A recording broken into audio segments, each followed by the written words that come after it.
Jangan pernah kamu menggunakan rakyat untuk orang yang yakin dengan kebaikan kamu. Kamu diyakini orang wali, kamu diyakini orang yang soleh, tapi kamu berharap untuk urusan kepentingan kamu, untuk nafsu kamu. Itu bahaya, sudah. Itu bahaya.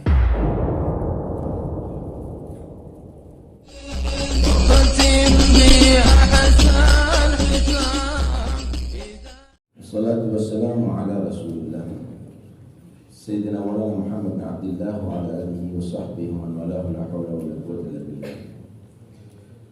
Qala qutbul irsyad wa ghayatul ibad wal bilad Al-Habib Abdullah bin Al-Haddad. Al-faslu as-sadis. Rijalul alam arba'atun wa ala salahihim wa istiqamatihim yaduru salahu wa istiqamatuh. Al-awwal abidul mustaqim zahid mutajarridun du ma'rifatin billah ta'ala kamilah wa basiratin fid din nafidah. Wa thani alimun bi syar'i rasikhul qalam fil ilmi bil kitab was sunnah ya'malu bi ilmihi wa yu'allimu an-nasa wa yansahuhum wa yu'muru bil ma'ruf wa yanha 'anil munkar ولا يريد بداية في الدين ولا يخشى في الله لومة لائم. والثالث سلطان عادل متصف حسن السير منصف حسن السيرة صالح السريرة مستقيم السياسة. والرابع غني صالح له مال طيب واسع ينفقه في وجوه الخيرات ويساوي ويواسي منهم الضعفاء والمساكين ويسد منه حاجات المحتاجين لا يمسك المال ولم يجمعه إلا لذلك ولما في معناه من الخيرات والمكرمات. وبزاء كل واحد من هؤلاء الأربعة رجل يشبهه في ظاهر الحال دون معنى وحقيقته. وبزاء العابد المستقيم الصوفي المخلد الملبس. وبزاء العالم العامل العالم الفاجر المداهن. وبإزاء سلطان العادل السلطان الجائر الذي لا يسير بالحق ولا يحسن الرعاية والسياسة. وبإزاء الغني الصالح الغني الظالم الذي يجمع المال من غير حله ويمسكه عن حقه وينفقه في غير وجهه. وهؤلاء الأربعة الآخرون هم السبب في فساد العالم واضطرابه وتشوش أحوال الناس وخروجهم عن شاكلة الصواب. والأمر كله لله وبيده ملكوت كل شيء. سبحان الواحد القهار الملك الوهاب مسبب الأسباب لما يشاء كيف يشاء لا إله إلا هو إليه المصير. بسم الله والحمد لله والصلاة والسلام على رسول الله سيدنا مولانا محمد بن عبد الله وعلى آله وصحبه ومن والاه ولا حول ولا قوة إلا بالله أما بعد. Fasal ke-6 menerangkan tentang orang-orang yang berpengaruh pada alam. Baiknya orang-orang ini akan menjadi alam baik. Rusaknya orang-orang ini akan menjadi rusaknya alam. Ada 4 golongan yang akan menentukan baik dan tidaknya daripada alam semesta. Yang pertama, abidul mustaqim, seorang yang ahli ibadah. Kita bicara yang baik dulu. Orang ahli ibadah, istiqamah dalam ibadahnya, zuhud daripada dunia, kemudian dia tadi itu ma'rifah billah, kenal dengan Tuhan dengan sebenarnya, hatinya bagus, terbuka, terang. Orang ini biasanya diambil berkahnya sama orang. Diiktikadi bahwa dia adalah orang yang doanya mustajab, didatangi untuk dimintai memberi bimbingan.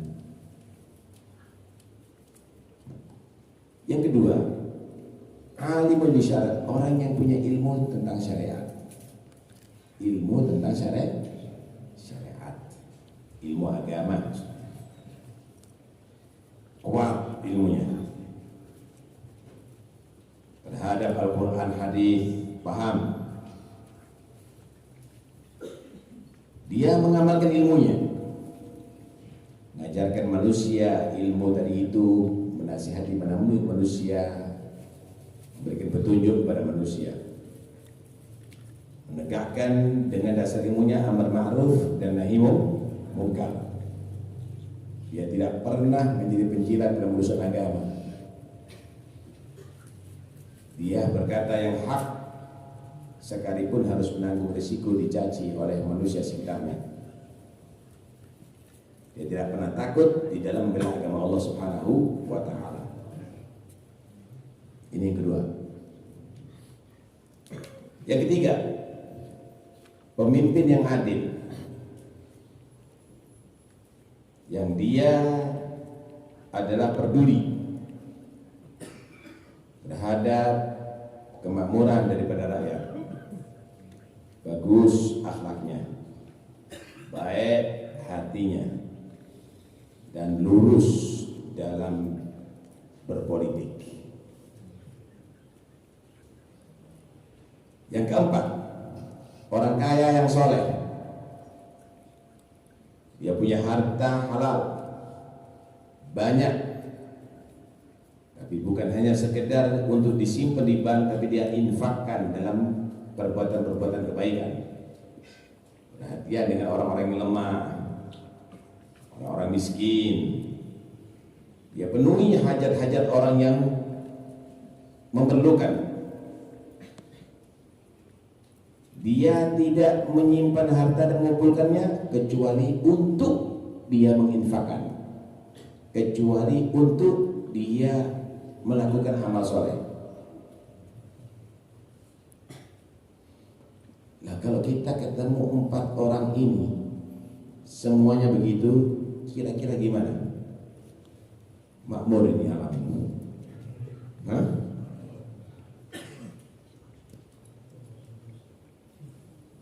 Sejahtera semuanya.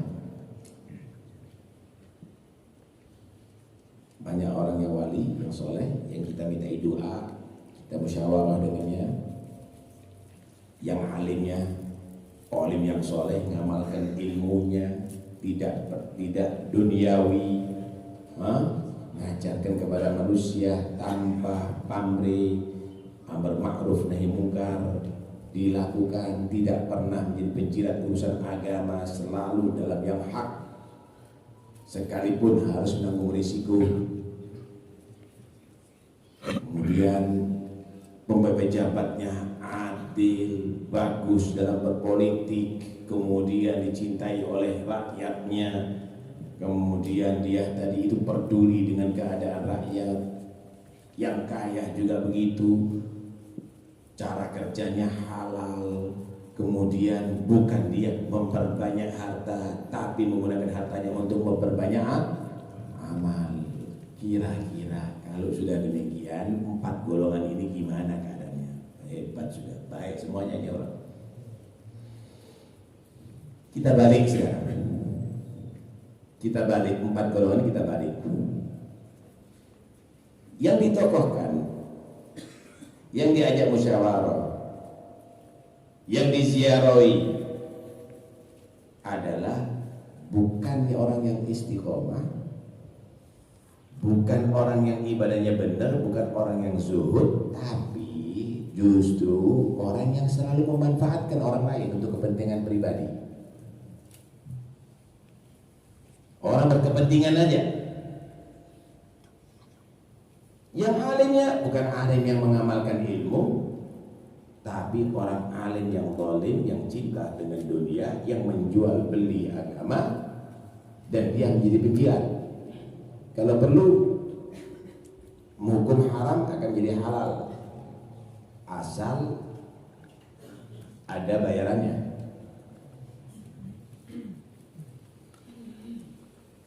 Golongan yang ketiga, pemimpinnya adalah pemimpin yang zalim, tidak mau menerima yang hak, justru mendukung dengan yang batil, otoriter, kejam. Yang keempat, yang kaya bukan orang kaya yang soleh, memperkaya dirinya sekalipun dengan renten. Harta bukan untuk diamalkan, tapi justru untuk menekan yang lainnya. Bakhil tidak pernah dia mensedekahkan hartanya. Nah, kalau 4 golongan model begini, kira-kira gimana keadaan alam ini? Hancur, saudara. Karena itu yang paling bertanggung jawab terhadap kerusakan alam 4 golongan ini. Kita bicara satu-satu ya. Yang pertama, orang yang ditokohkan. Awas, jangan pernah kamu menggunakan rakyat untuk orang yang yakin dengan kebaikan kamu. Kamu diyakini orang wali, kamu diyakini orang yang soleh, tapi kamu berharap untuk urusan kepentingan kamu, untuk nafsu kamu. Itu bahaya, saudara. Itu bahaya.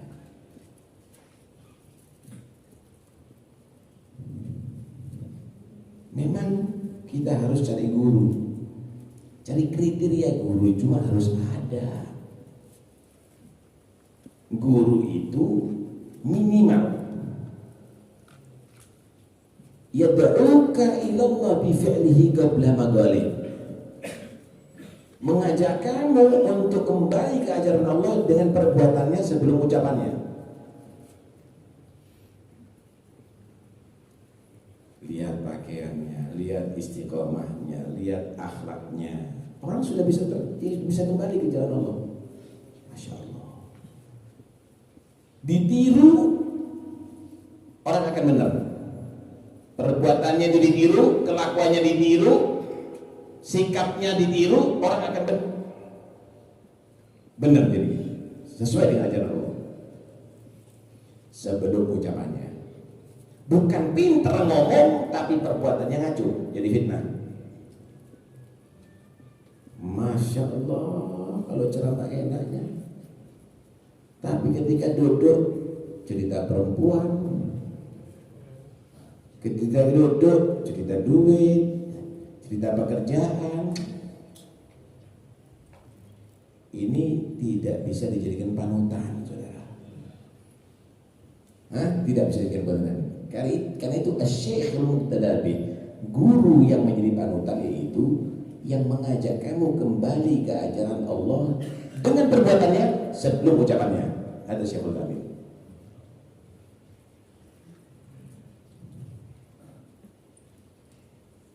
Dakwah itu, saudara,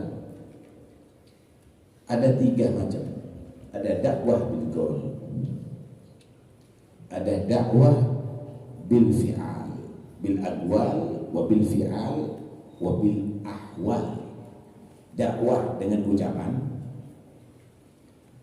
dakwah dengan perbuatan, dakwah dengan hal.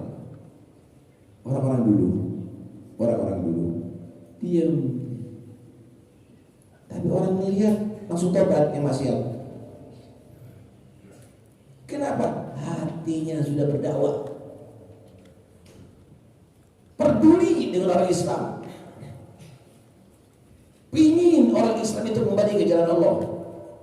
Doanya setiap saatnya doakan umat muslimin. Yang nggak benar doakan jadi benar, yang jauh doakan dekat. Nggak ada doanya mudah-mudahan kena adab, mudah-mudahan mampus, mudah-mudahan hancur, nggak ada. Sehingga rahmat yang ada di hatinya Allah sampaikan kepada mereka. Dakwah bil hal, lisanul hal afsah min lisanil maqal. Ucapan atau bahasa hal itu lebih bisa dipahami daripada bahasa lisan. Bahasa lisan kadang-kadang orang nggak paham, bisa tersinggung, tapi bahasa hal lain, saudara. Nih, kita kasih gambaran.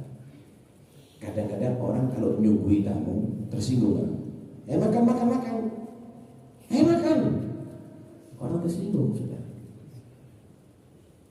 Dia cuma kasih sambil senyum, ditaruh makanannya. Insya Allah baik semuanya.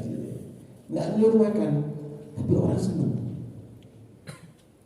Kenapa?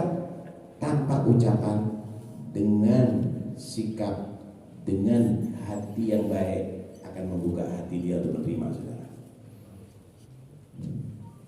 Itu yang belum pernah, itu yang kurang ada di ulama atau tokoh yang sekarang, saudara. Anda bisa bayangkan bagaimana 9 wali songo bisa mengislamkan bumi Jawa. Penyembah berhala menjadi orang yang beriman. 9 wali songo. Sekarang 9 juta ulama belum bisa mengislamkan di Tengger, saudara. Kenapa? Padahal medsos bisa dibuat dakwah, tulisan, masya Allah, sampai sama SMS ya, perbetian bisa sampai. Dulu nggak ada yang mendukung itu semuanya, tapi kenapa bisa sampai Islam seluruh Jawa? Nih hati, saudara. Bahasa, lisan nggak sampai sama mereka. Tubuh perlu waktu untuk sampai kepada mereka, tapi hati Allah sampaikan ke hati mereka, saudara. Pernah Habib Muhammad bin Idrus Al-Habsyi yang makamnya di Kubah menghadiri satu jenazah, dan di sini banyak orang yang perlu untuk dinasihati. Habib Muhammad ini ingin ngasih nasihat untuk orang ini bisa tobat, sadar.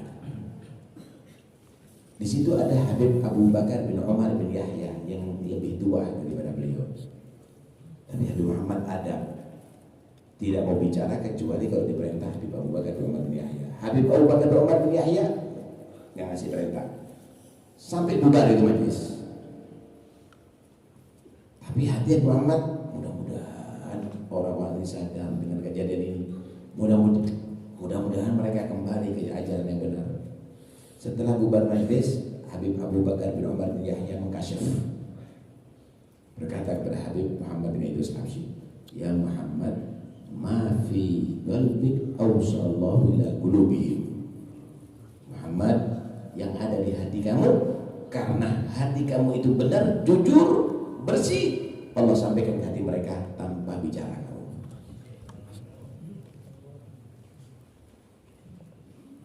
Karena itu tokoh atau guru, saudara, ini adalah benar-benar yang bertanggung jawab atas kerusakan alam ini atau baiknya alam ini. Kedua, ulama tugasnya adalah menjadi penerus misi Rasulullah,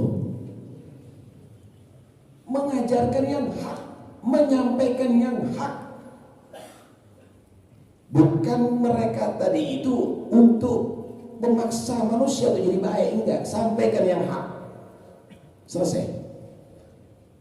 Allah katakan wa ma 'ala rasuli illal bala. Tugasnya Rasul adalah menyampaikan kebenaran. Dan Nabi memerintahkan balighu anni walau ayat, sampaikan ajaranku ini walaupun satu ayat. Nih yang aku jadi umatnya Nabi. Sampaikan ini ajaran Rasulullah sama anak kamu, sama istri kamu, sama teman kamu, sama keluarga kamu. Punya waktu, sampaikan.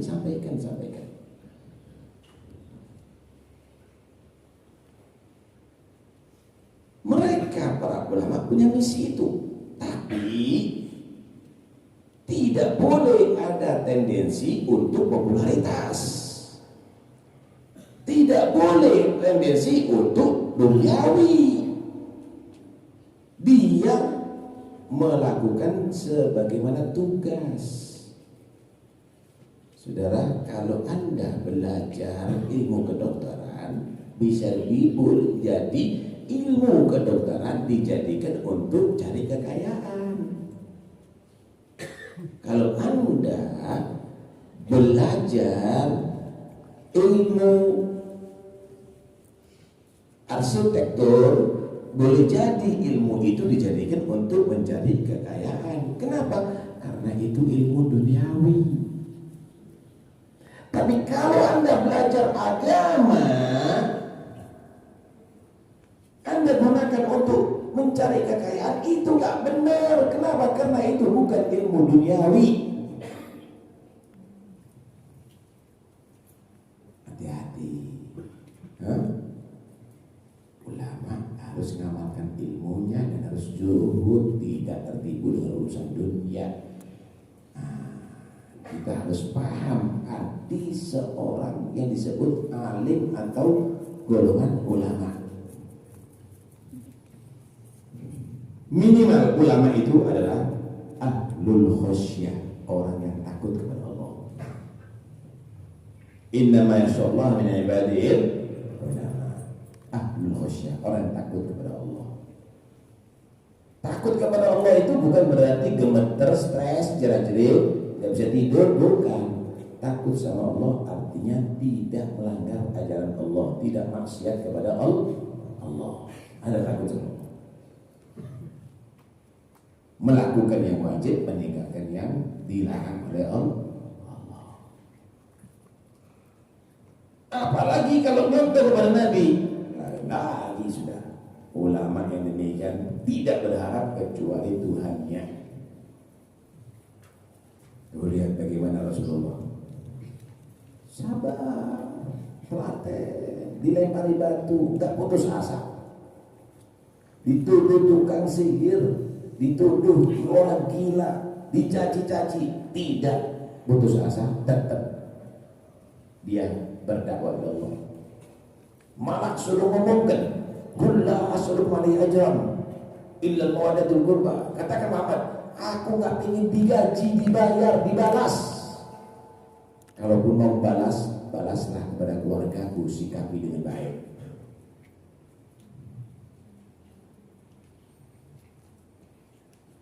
Ini baru dirasani, malas nggak mau ngajar dakwah. Jangan jadi ulama ini jual lembongan aja.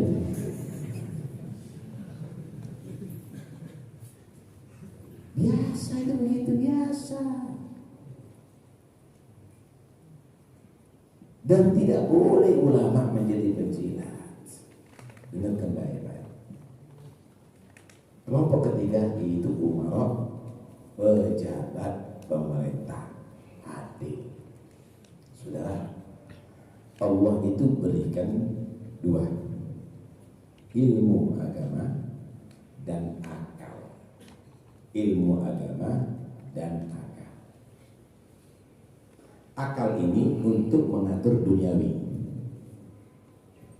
Ilmu itu untuk mengatur akal. Nih, ini masjid ini. Ini mengatur akal. Gimana caranya? Bagus, warnanya bagaimana supaya tepat dan cahayanya, kemudian posisinya itu dan ini akal. Baju ini pantasnya warna ini dengan warna apa ya? Ini pantasnya kalau laki bajunya bagaimana ya, dan seterusnya. Ini akal. Makanan juga begitu. Ini sayur asam ini sama brengkesan sama ini, diatur akal yang itu. Paham ya? Yang ngatur pemerintahan itu orang-orang akal, cerdas kalau bahasa sekarang. Yang itu orang yang punya akal, ini manajemen ini tugol namanya orang punya akal, cerdasan. Tapi itu harus diatur oleh orang punya ilmu. Ini haram, ini halal, ini baik, ini jelek. Ulama yang mengatur orang-orang yang punya akal, orang-orang yang cerdas. Jangan dibalik. Yang cerdas ngatur orang punya ilmu. Kebalik itu. Akhirnya fatwakan halal, fatwakan haram, katakan ini boleh, katakan nggak boleh begitu. Kenapa? Ulama itu yang mengatur orang yang urusan duniawi, bukan orang duniawi yang mengatur orang ulama. Kenapa? Ulama itu adalah membawa misi para rasul dan itu ajaran agama.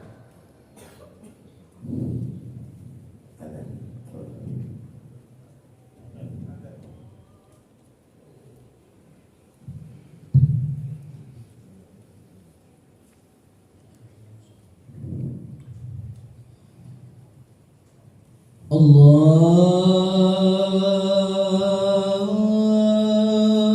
Akbar,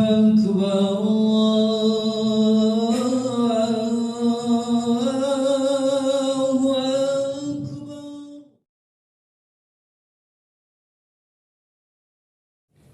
Yang berikutnya itu pemimpin yang adil. Saudara, menjadi pejabat itu kesempatan besar untuk mendapatkan pahala yang besar.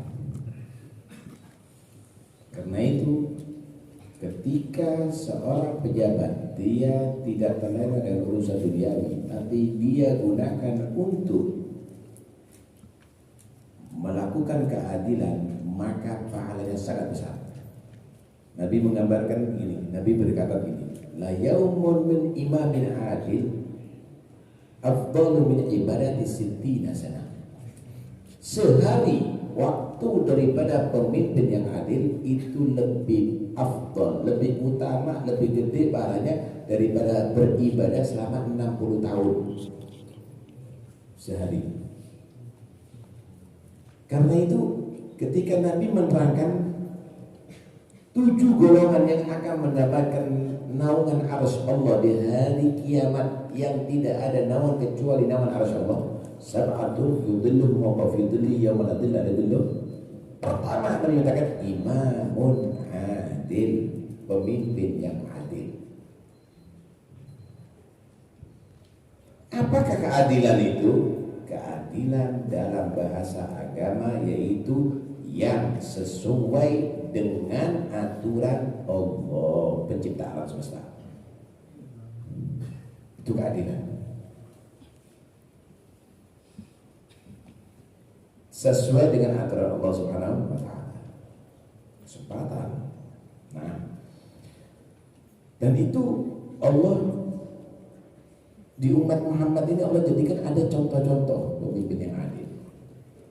Biasanya yang terkenal, walaupun banyak selain beliau, yaitu Sayyidina Umar bin Khattab. Umar bin Khattab itu luar biasa, saudara. Dia bisa menaklukkan banyak negara dan mereka masuk Islam. Tapi penampilan beliau adalah sangat sederhana. Terkenal namanya di mana-mana sehingga ketika ada satu orang mencari di mana sosok Umar ini, mungkin mahkotanya dari emas, dari berlian, rumahnya mungkin gedung yang mentereng. Dilihat jubahnya 17 jahitannya, tampilan. Kenapa kamu boleh demikian? Kemudian yang lainnya bilang, Umar, nanti nih Amir ini pemimpin kita, lampau ganti pakaian yang lain. Bagaimana jawaban beliau? Ini jawaban yang sangat terkenal. Nahnu qaumun a'azzanallahu bil Islam, fala tabul izzah min ghairi. Kami adalah manusia yang dimuliakan karena Islam kita. Kami tidak mencari kemuliaan selain Islam. Dulu kami hina karena kejahilian kita, kesyirikan kita. Sekarang kami mulia dengan Islamnya kita. Ketika kita cari kemuliaan selain Islam, kita akan dihinakan seperti dulu lagi nantinya. Hebat sih. Matanya selalu sayu, kurang tidur, malam nggak tidur, siang nggak tidur. Ditegur, kenapa Anda tidak tidur? Nah, gimana kalau aku siang tidur berarti aku khianat terhadap rakyat. Karena aku digaji untuk mereka, untuk memperhatikan mereka. Kalau malam aku tidur, Kesempatanku untuk ibadah munajat kepada Allah kapan lagi kalau nggak waktu malam?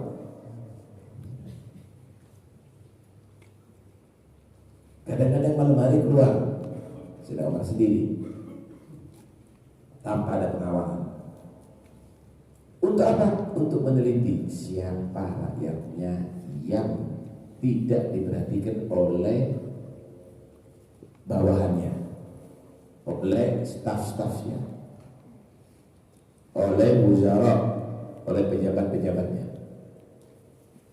Sampai akhirnya pernah menemui satu orang yang di situ ada tangisan anak kecil. Nggak lama berhenti, nggak lama nangis lagi. Tok,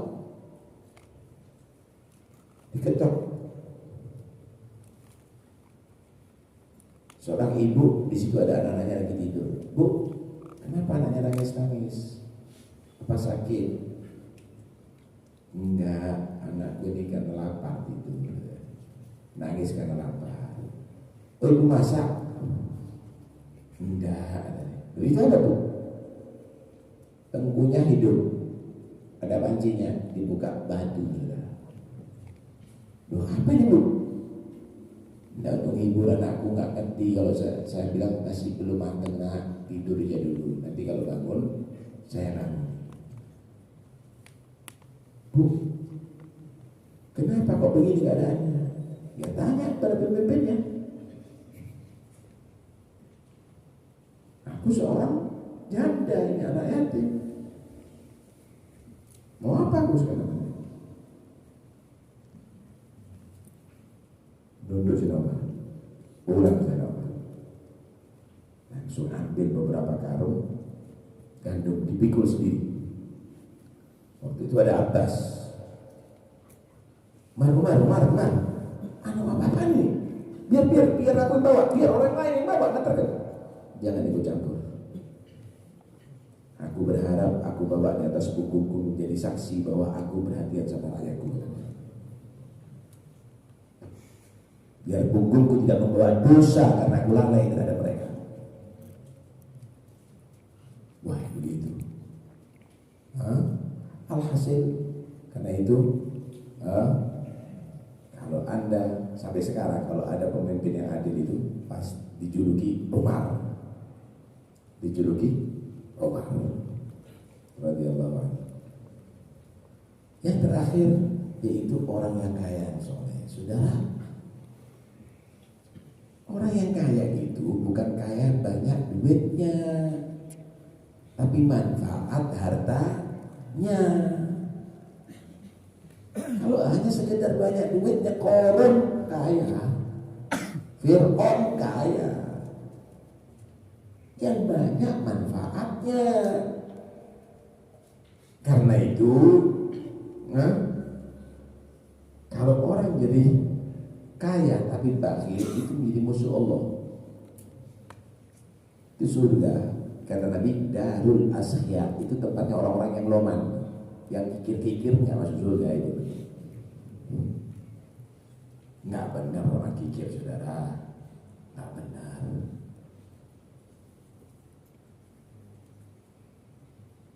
Saya mau tanya,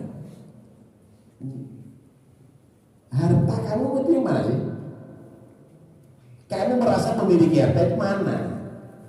Ya guru nggak ada mali. Manusia menyatakan, aku punya harta, aku punya tanah, aku punya duit, aku punya bangunan, aku cuma ini. Wahal min malik, yang menjadi harta kamu beneran illa ma akalta fa'afne. Harta itu yang kamu makan kemudian habis. Yang masuk perut kamu yang makan habis, itu harta. Yang ada di kulkas makanan belum bukan harta kamu. Bisa dimakan orang lain, bisa dimakan semut, bisa dimakan tikus. Aulat apa ablet, apa yang kamu pakai ini sampai hancur. Kalau belum hancur, kalau kamu mati dipakai orang lain. Benar tak kamu? Kalau rumah udah jelas, daruman la darolah. Ini rumah tempat orang yang nggak punya tempat. Kenapa? Bakal di tempat orang lain sebenarnya. Harta kamu yang kamu sedekahkan, Fa'abqai, dan itu kekal. Kenapa? Makanan kalau sudah masuk ke mulut kamu, masuk isi. Pakaian kalau sudah rusak, jadi gombal. Sedekah kalau kamu keluarkan ikhlas, kekal sampai akhirat. Itulah harta sebenarnya. Hitung aja, dari duit kamu yang sekian ratus miliar atau ratusan juta itu, yang jadi harta kamu itu mana? Yang kamu sedekah itu. Itu aja. Berarti kamu fakir di akhirat nanti. Itu jangan merasa kaya, itu fakir. Semenjak kamu itu menjadi orang yang kikir, fakir di akhirat sudah. Nah di sini 4 golongan ini adalah yang bisa menjadi bagusnya kehidupan atau jeleknya kehidupan. Mudah-mudahan insyaallah sekalipun kita tidak bisa menemui zaman yang modern itu, karena itu zaman keemasan, zaman Rasulullah nggak ada atau tidak berhindar itu. Ya pemimpinnya, ya tokohnya, ya ulamanya, ya orang-orang kayanya, wah hebat sekali. Nggak ada seperti zaman itu. Tapi mudah-mudahan tidak terlalu parah, masih ada figur-figur yang bisa mencerminkan seperti itu, saudara. Amin ya rabbal alamin. Wallahu a'lam. Terserah mau dibuka tanya jawab boleh.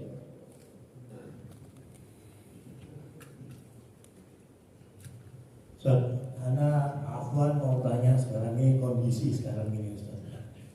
Kondisinya sekarang ini kelihatannya kok banyak orang yang musuh Islam. Islam musuh dengan Islam. Banyak orang muslim, sesama muslim ya. Jadi sekarang ini banyak orang-orang munafik. Kita bilang munafik, mereka gimana kira sekarang ini? Ya. Innamal mu'minuna, sesungguhnya orang yang beriman itu bersaudara. Kemudian sikap kita gimana kok benturan sesama muslim, sesama orang beriman? Sikap kita bagaimana? Jangan berpihak atau fa'aslihu bainahuma. Perbaikan kedua orang berselisih. Kenapa? Karena mereka itu difitnah sama syaitan untuk bermusuhan. Tuhannya kan satu, nabinya satu, Qurannya sama, syariatnya sama, akidahnya sama, apalagi setan yang musuh, yang musuh. Kalau gitu damaikan, datangi untuk supaya jadi sadar.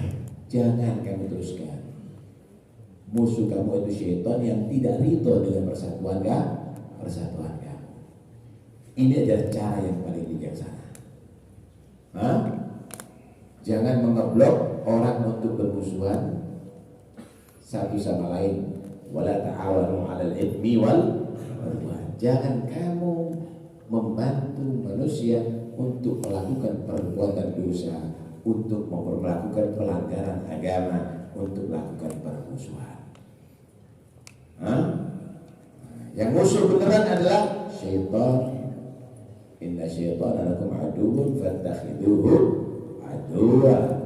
Setan itu adalah musuh bagi kalian, hadapi dengan secara bermusuhan. Kalau gitu gimana? Gambarnya begini. Kalau ada saudara kita mencaci kita, maafkan aja. Jangan kau balas. Kenapa? Supaya pegel yang mengadu domba, setannya biar pegel sama kamu. Tapi kalau kamu terbawa, kamu saling mencaci, setannya berhasil. Sukses. Saya dimusuhi, saya maafkan, dan kamu tidak akan turun derajatnya. Kamu semakin diangkat derajatnya oleh Allah Subhanahu wa Ta'ala. Karena itu sulit memang melakukan itu. Tapi itulah tantangan untuk mendapatkan derajat di sisi Allah Subhanahu wa Ta'ala.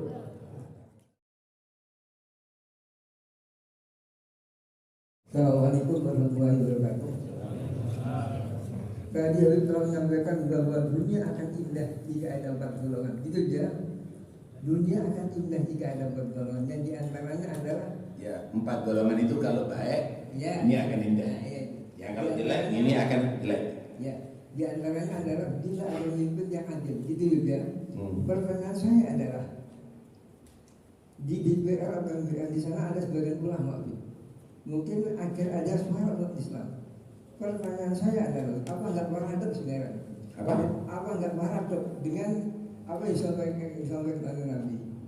Nabi menyampaikan ulama umat Rasul dalam nyuhar itu al hadis apa makhluk ya. Apa nggak marah ini? Yang mau penjelasannya ini. Iya. Saya akan katakan tadi, ketika baik maka akan baik ini semuanya. Orang yang ngerti, mereka tuh ngerti itu dan ini, ngerti belum tentu baik. Paham ya? Ngerti itu belum baik, tapi ngerti itu ngajak untuk jadi baik. Tinggal yang mau diajak tadi mau menyambut atau enggak. Ya? Banyak orang di pondok diajari ilmu agama bertahun-tahun, tapi dia tetap makan haram. Nah, hidup ada di Mekah tapi kafir. Abu Lahab, Abu Jahal. Hidup kota Madinah di zamannya Nabi tapi munafik. Ya sudah ditutup hidayahnya oleh Allah Subhanahu wa Ta'ala. Karena itu ini adalah gambaran mereka harus bertanggung jawab di hadapan Allah. Bertanggung jawab di hadapan Allah. Karena rusaknya alam karena rusaknya mereka, baiknya alam karena baiknya mereka. Begitu yang harus. Jadi kita nggak usah nyalakan, tapi yang jelas kita harus berkata yang hak. Ini yang harus dilakukan. Perkara orang itu tidak melakukan, itu bukan tuntutan kita. Gimana itu mereka kalau tidak melakukan itu? Ya sudah, ya mereka berarti pelanggar. Mereka adalah tidak nurut. Mereka adalah usul orang yang maksiat kepada Allah SWT. Tetap aja kita memohon kepada Allah, mudah-mudahan dia diberi hidayah kepada Allah. Mudah-mudahan. Kenapa? Karena kadang-kadang nasihat ditolak, sikap ditolak, tapi karena doa Anda yang dari tulus ikhlas menjadi penyebab hatinya dibuka oleh Allah, dia akan berubah menjadi baik. Belum tentu yang baik sekarang akan baik masa depan. Belum tentu yang jelek sekarang tetap jelek untuk masa depan. Harapan kita mudah-mudahan semua Muslim tetap diberi hidayah oleh Allah SWT, bisa mengikuti agama Allah SWT. Kalau kita hanya sekedar untuk mencari kesalahan, memang sulit untuk mencari kebenaran. Tapi ketahuilah bahwa Allah yang Maha Benar tidak akan membiarkan kebatilan itu akan berjaya. Nah, yang penting harus kamu menjadi orang yang dalam hak, dalam kebenaran. Ja'al haq wa zahaqal batil innal batila kana zahuqa. Sudah menjadi nas bahwa kebatilan itu adalah runtuh. Kebatilan itu tidak bisa berjaya di atas bumi Allah, di atas alam semesta ini. Tetap yang hak akan berjaya. Sudah. Jadi nggak boleh putus asa. Tetap kita bawa yang hak, tapi dengan hati yang baik, dengan hati yang santun. Berdoa terus saatnya.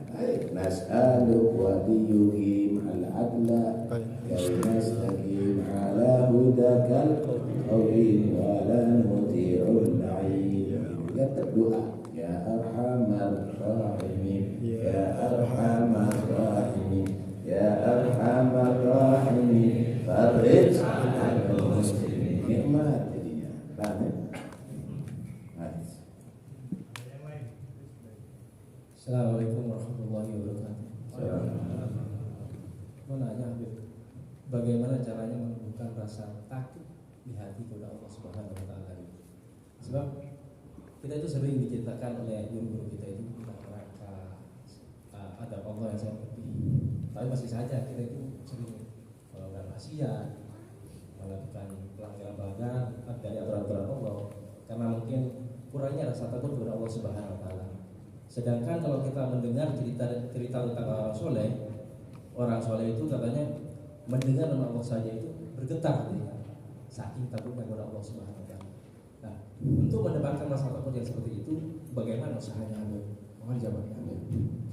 Bahasa takut, dengar baik-baik. Anda takut dengan hantu, Anda takut dengan singa. Lain dengan bahasa Anda takut kepada orang tua, karena Anda hormat, Anda menyanjung, menghormati orang tua takut. Anda takut dengan guru, lain. Dengan takut kepada hantu, dengan takut kepada singa. Paham ya? Nah, begitu juga takut kepada Allah. Takut kepada Allah itu bukan seperti takut kepada singa yang takut akan dicoba cabainya. Bukan seperti takut kepada hantu yang mengerikan, bukan. Takut kepada Allah karena mengagungkan Allah, karena menghargai Allah, memberi nikmat pencipta alam semesta, yang membuat kamu, yang menciptakan kamu, yang menciptakan orang tua kamu, yang menyediakan air bagi kamu, yang mengatur rizkinya kamu, yang menggerakkan jantungnya kamu, dan seterusnya dan seterusnya. Hormat kepada Allah. Pertanyaannya, kapan Anda menjadi manusia yang sebenarnya? Apakah menjadi manusia itu adalah kalau sudah lupa dengan Tuhannya, meremehkan kepada Tuhannya? Anda telah menghinakan diri Anda. Anda telah menghinakan diri Anda. Tak kasih gambaran. Bagaimana binatang tadi itu tahu bahwa dirinya seorang binatang, mengenal, sehingga patuh kepada manusia. Dia siap dikorbankan oleh manusia untuk kepentingan manusia. Kenapa? Dia taat kepada yang lebih tinggi derajatnya. Bagaimana pohon-pohonan tadi itu patuh kepada binatang, sehingga dia tadi itu tumbuh siap untuk dimakan oleh binatang dan juga dimakan oleh manusia. Kenapa? Dia lebih hormat kepada yang lebih tinggi derajatnya. Bagaimana air ini siap untuk diserap oleh pohon-pohon dan juga siap untuk melayani binatang dan manusia, karena dia menjadi benda cair atau benda padat, patuh kepada yang lebih tinggi derajatnya. Pertanyaannya, kamu jadi manusia, bagaimana kamu terhadap Tuhan kamu? Binatang patuh kepada kamu, pohon kamu tebang patuh kepada kamu, batu-batuan patuh kepada kamu. Pertanyaannya, gimana kamu terhadap Tuhan kamu, wahai manusia yang menciptakan alam semesta ini? Nah, kok binatang lebih mengetahui derajat yang lebih di atas, secara kita nggak mengetahui dengan Tuhan kita, dengan yang lebih yang tertinggi derajatnya. Kita masih maksiat, kita nggak mau patuh. Kita bukan menjadi manusia yang sebenarnya kalau begitu. Kalau Anda tidak bisa takut kepada Allah, takutlah kamu untuk tidak jadi manusia. Karena itu Allah membahasakan orang yang demikian ini kal an'am, mereka yang binatang ternak, bal adall, lebih hina daripada binatang ternak. Kenapa? Binatang ternak masih hormat kepada manusia, tapi ini orang tidak hormat kepada Tuhan Allah Subhanahu wa taala. Paham? Nah, karena itu sebenarnya sederhana. Kapan kamu tahu diri kamu sebagai makhluknya Allah, seharusnya kamu patuh pada penciptanya kamu, Allah Subhanahu. Ini TV patuh, dibuatkan remote mati hidup patuh, robot itu patuh, mobil kamu itu patuh, diaturkan tuh mesinnya semuanya jalannya patuh. Dan jasa kita manusia diberi akal nggak mau patuh dengan yang menciptakan. Paham ya? Kalau mobil kamu nggak mau patuh berarti rusak. Kalau TV kamu nggak mau patuh berarti rusak. Kalau manusia tidak patuh dengan Tuhannya berarti rusak. Kalau rusak nggak mungkin akan dipajang, masuk tong sampah, masuk gudang sudah. Karena itu yang tidak patuh terhadap Tuhannya rusak, karena itu masuk neraka nanti. Ya. Satu pertanyaan terakhir. Assalamualaikum warahmatullahi wabarakatuh. Waalaikumsalam. Karena saya mau tanya, antum tadi menjelaskan Sayyidina Abu Bakar radhiyallahu Sudah anhu. umat. Ya. Teruskan.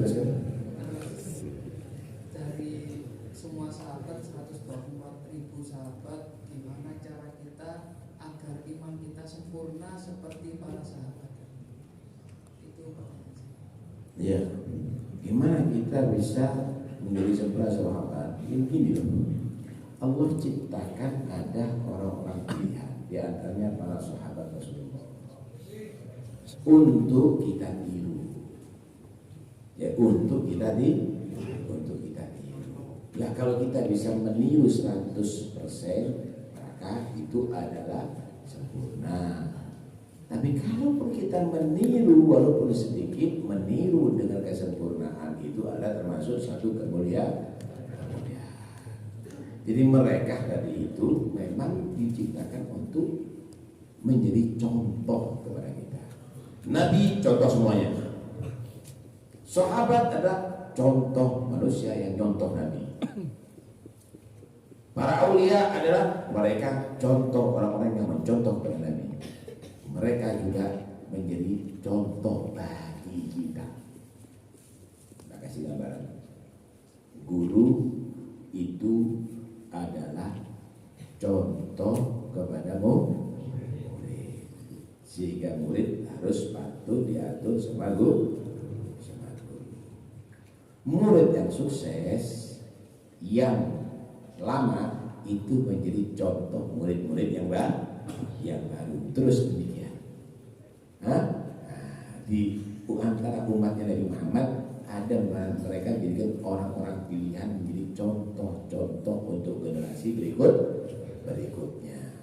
Nah, kalau nyontoh harapannya sempurna. Tapi kalaupun tidak, berarti sudah menuju kesempurnaan. Perkara tidak mampu untuk seperti itu, al-haqna bintu dia tahu. Kita bisa mengikuti, menyontoh orang yang baik, nanti dari kiamat dikumpulkan bersama mereka. Lain kalau mampu tapi tidak mau mencontoh, lain lagi. Mencontoh tapi tidak bisa mampu sesempurna itu, insya Allah akan dikumpulkan bersama. Itulah rahmat Allah Subhanahu